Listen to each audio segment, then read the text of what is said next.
রবিবার মানেই রান্নাবান্না রান্নাবান্না, এই যে রান্নাবান্না। হ্যালো বন্ধুরা, সবাই কেমন আছো? আশা করি খুব ভালো আছো। আমিও খুব ভালো আছি। চলে এলাম আমি মৌমিতা শিলিগুড়ি থেকে তোমাদের সাথে আবার রান্নার ব্লগ নিয়ে। ভিডিওটা শেষ পর্যন্ত সবাই দেখবে, কেউ স্কিপ করবে না। তো আজকে তো রবিবার, সবারই নিশ্চয়ই আজকে বাড়িতে ভালো মন্দ যাই হোক কিছু একটা আইটেম হচ্ছে।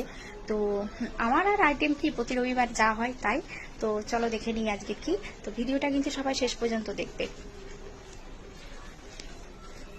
এই যে সব রেডি করে নিয়েছি, আলু, এই যে পেঁয়াজ বাটা, রসুন বাটা, আদা লঙ্কা বাটা আর জিরা বাটা, তারপরে যে টমেটো একটু ঘষে নিয়েছি, আর এই যে মাটন, আর যে কড়াই তেল দিয়ে দিয়েছি।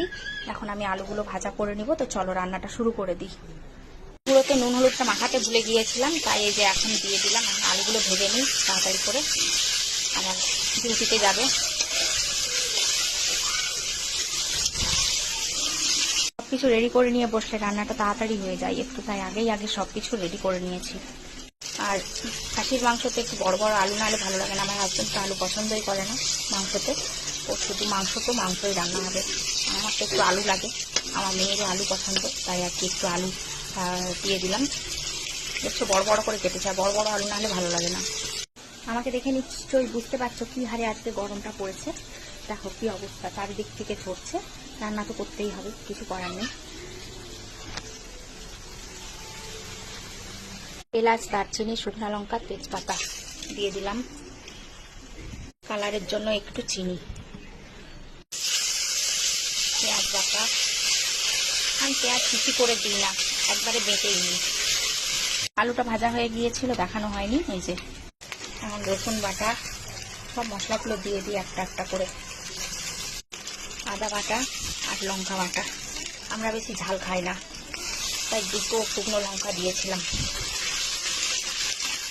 পয়লা বৈশাখে মাংস খাওয়া হয়নি, সারাদিনই তো পোশাক খাওয়া আর রাত্রেবেলা বাইরে খাওয়া দাওয়া হলো, তাই আর কি আজকে এমনিতে প্রতি রবিবার হয়, তা আজকে মাটন।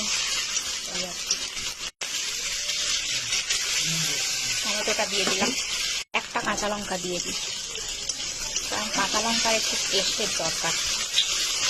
হয়ে গেছে, অল্প একটু জল দিয়ে কষিয়ে নিয়ে আর একটু ভালো করে। মাটনটাতে আগের থেকে নুন হলুদ আর সর্ষের তেল করে মাখিয়ে রেখেছিলাম, এখন দিয়ে দিব এটা।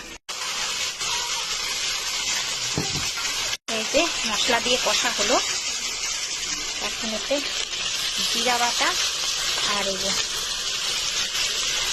মাটন কারি মশলা দিয়ে দেওয়া হলো। এখন এটাকে কষতে থাকবো, ঝাঁটার ঝাঁট কষা হবে।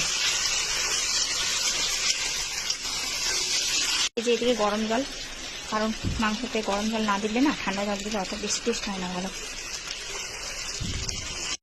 আলুগুলো দিয়ে দিলাম। আমাদের আবার প্রেশার কুকারের মাংস খেতে পছন্দ করে না, আমার তো আবার ভালো লাগে। কড়াইতেই কষিয়ে রান্না করলে ওটাই নাকি ভালো লাগে।